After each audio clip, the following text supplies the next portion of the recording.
13 லட்சம் ஏக்கர் நிலம் எடுக்கப்படுகிறதுங்க. ஒரு தனி நாடு அளவுக்கு எடுக்கிறாங்க. இப்ப ஒரு நாடோட சைஸுக்கு இப்ப இவங்க நிலத்தை கையகப்படுத்துகிற, நிலத்தை அபகரிக்கின்ற வேலையை இந்த அறநிலையத்துறை ஏன் எடுக்கிறது என்பதை திமுக அரசு தெல்ல தெளிவாக விளக்க வேண்டும். இது இனாம் வகைப்பட்ட நிலங்கள் ஏற்கனவே இது போல பறிக்கப்பட்டிருந்தால் உடனடியாக திருப்பி கொடுக்கப்பட வேண்டும். தமிழ்நாட்டில் இருக்க இன்னொரு பெரிய சிக்கல் என்னன்னா, ஏழை எளிய மக்களுக்கு பட்டா கொடுக்கறதே கிடையாது. அவங்களுக்கு பட்டா கொடுக்கறதே கிடையாது. அப்புறம் பதிவு செய்யப்படாத பட்டா இல்லாத நிலங்கள் என்று அரசே வேற ஏதாவது காரணத்தை சொல்லி பல்வேறு காரணங்கள், ஆற்றுக்கு அருகிலே ஆக்கிரமித்திருக்கார் என்று சொல்லி ஆற்றிலிருந்து தள்ளி இருக்கக்கூடிய அவருடைய வீடுகளை அப்புறப்படுத்துவது, குளக்கரையிலிருந்து அப்புறப்படுத்துவது என்று தொடர்ச்சியாக ஏழை எளிய மக்கள், பட்டியல் சமூக மக்கள், மிக பிற்படுத்தப்பட்ட சமூக மக்கள், பிற்படுத்தப்பட்ட சமூக மக்கள், இவர்களுடைய நிலங்களை எல்லாம் எடுத்துக்கொண்டே இருக்கிறார்கள் அரசு அதிகாரிகள். அரசு அதிகாரிகள் எடுத்துட்டே இருக்கிறாங்க. ஆனால் இந்த நீர்நிலையில் இருக்கக்கூடிய அரசு கட்டிடங்களுக்கு அப்புறப்படுத்துவதற்கு உடனடி எந்த விதமான தடையும் கிடையாது. அப்ப இப்படிப்பட்ட ஒரு மோசமான நிலை தமிழ்நாட்டில் ஏற்கனவே நிலம் இல்லாமல் தமிழன் இத்தனை ஆண்டு காலம் வாழ்ந்து கொண்டிருக்கிறான். அவனுக்கு இருக்கக்கூடிய சொற்ப நிலத்தையும் புடுங்கக்கூடிய வேலையை அரசு அதிகாரிகள் செய்கிறார்கள். இதில் கொள்கை முடிவு எடுக்க வேண்டிய திமுக அரசு இதுவரை கிட்டத்தட்ட 3 ஆண்டுகளாக கொள்கை முடிவு எடுக்கவில்லை. 3 ஆண்டுகள். நாங்கள் எதாவது போன வருஷம் அனகாபுத்தூரில் இதுக்காக போராட்டம் நடத்தணும். இப்போ வேலை செய்கிற நிலம் எடுக்கிறார்கள். இன்னைக்கு பார்த்தீங்கன்னா நெசப்பாக்கத்தில், அங்கே அந்த நெசப்பாக்கத்தினுடைய ஒரு பகுதி, பெரும் பகுதியில் என்ன பண்ணுறாங்கன்னா, சைதாப்பேட்டை கார்னீஸ்வரர் கோயிலுடைய நிலம் சொல்லி அங்கே இருக்க மக்களுடைய நிலங்களுக்கெல்லாம் இப்போ நோட்டீஸ் கொடுத்துருக்காங்க, 15 நாள் காலி பண்ணுங்கன்னு. 15 நாள் காலி பண்ணுங்கன்னு. இது மாதிரி தினம் தினம் செய்தி வருகிறது. இந்த அறநிலையத்துறை நிலத்தை மீட்டது சொல்றாங்களே, அந்த நிலத்தினுடைய பூர்வீக சொந்தம் யாருக்கு என்று இப்பொழுது தோழர்கள் வெளிப்படுத்தி இருக்கிறாங்க.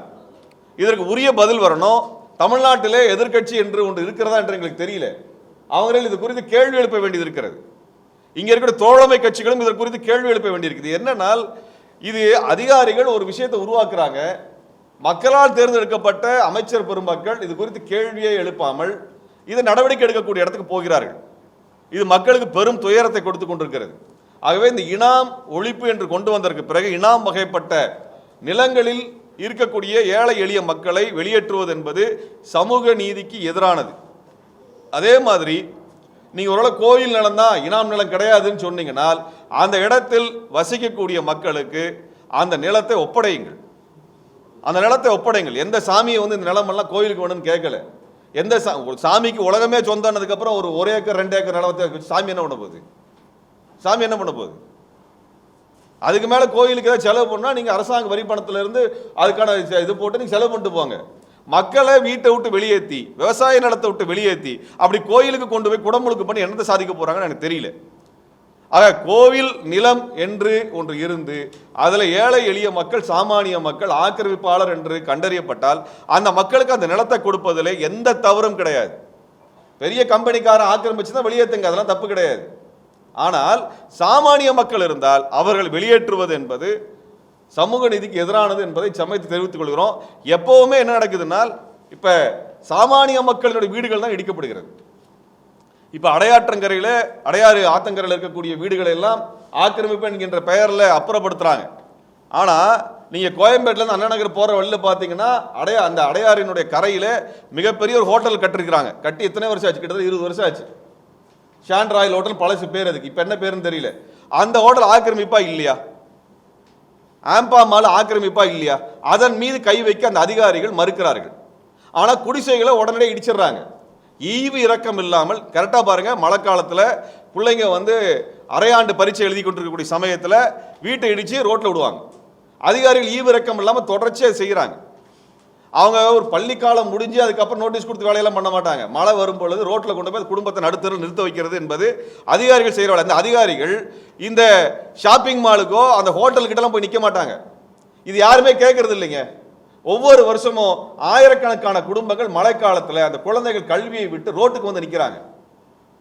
இது ஒவ்வொரு முறை நடந்துகிட்டே இருக்குது. ஒவ்வொரு முறை நடந்துகிட்டே இருக்குது. இந்த கோவிந்தசாமி தோட்டம்னு சொல்லி அந்த ஆரேபுரத்தில் இப்படிதான் வீடுகள்லாம் இடிச்சாங்க. ஆனால் அங்கே இபி ஆஃபீஸ் இருக்குது. இபி ஆஃபீஸ் ஆத்த ஒட்டி இருக்குது. அதை யார் இடிப்பா? கோயம்புத்தூர், மதுரையில் இருக்கக்கூடிய உயர்நீதிமன்றமே குளத்தில் இருக்குது. அது இடிக்க வேண்டிய உத்தரவை போட வேண்டிய நீதிமன்றம் அங்கே தான் இருக்குது. அதுக்கு முதல்ல உத்தரவு போடுங்க. ஏன் நிலமே கிடையாதா உங்களுக்கு?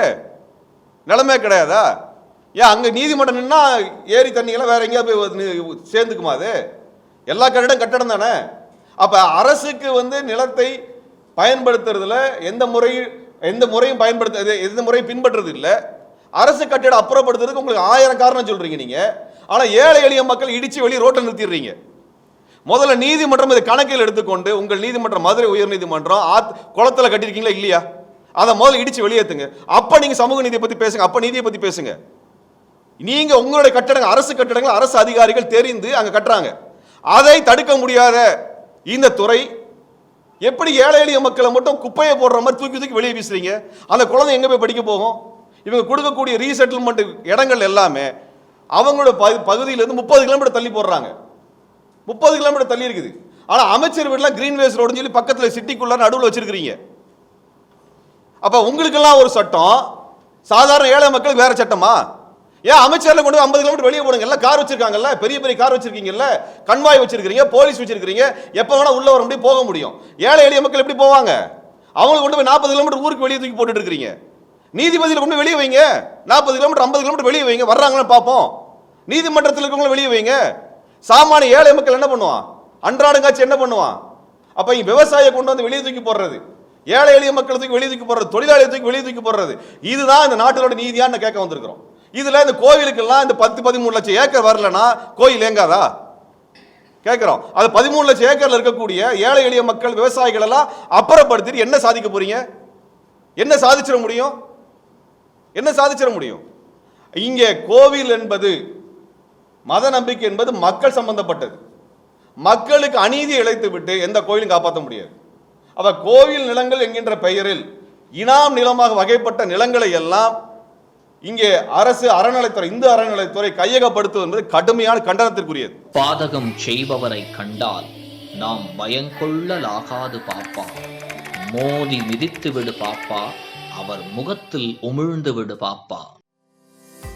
அண்மை செய்திகளை உடனுக்குடன் தெரிந்து கொள்ள இணைந்திருங்கள் இயம்நாடு தொலைக்காட்சியுடன்.